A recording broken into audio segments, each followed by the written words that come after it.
বিশ্বকাপের পর মুখে সার্জারি আর চেনাই যাচ্ছে না ভিনিসিয়াসকে।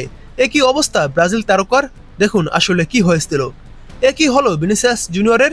বিশ্বকাপ শেষে নিজের চেহারা বদলে ফেললেন ব্রাজিলের তরুণ উইঙ্গার ভিনিসিয়াস। অনেকেই তো তাকে চিনতেই পারছেন না।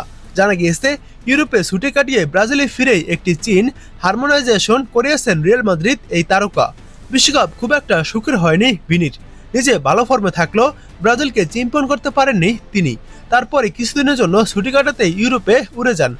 দেশে ফিরে গুহাইনিয়ার একটি ক্লিনিকে এই বিশেষ সার্জারি করিয়েছেন ভিনিসিয়াস। মূলত চিবুক ও মুখের আকৃতি বদলে ফেলা হয় এই প্রক্রিয়ায়। কি এই চীন হরমোনাইজেশন? প্রশ্ন আসতেই পারে। সেলিব্রিটিদের মধ্যে খুবই জনপ্রিয় এই সার্জারি। বিজ্ঞানসম্মতভাবে ওই ব্যক্তির মুখ বয়বের মাপ নেওয়া হয়। মুখের লম্বা 3 ভাগ ও আড়াআড়ি 2 ভাগ মাপা হয়। সেখানে ঠিক করা হয় চিবুক কতটা বাড়ানো বা কমানো উচিত। সেই অনুযায়ী চিবুক ও মুখের আকৃতি আরও ভারসাম্যপূর্ণ ও সুসংগঠিত দেখানোর চেষ্টা করা হয়। মূলত মুখাবয়কে আরও তীক্ষ্ণ ও আকর্ষণীয় করতে এই পদ্ধতি নেওয়া হয়। ব্রাজিলের সংবাদ মাধ্যমের দাবি, ভিনির সার্জারির জন্য এক চিকিৎসককে মায়ামি থেকে গুহায় নিয়ে উড়িয়ে নিয়ে আসা হয়। গোপনীয়তা রক্ষার জন্য সাধারণ মানুষের মধ্যে ক্লিনিক বন্ধ রাখা হয়।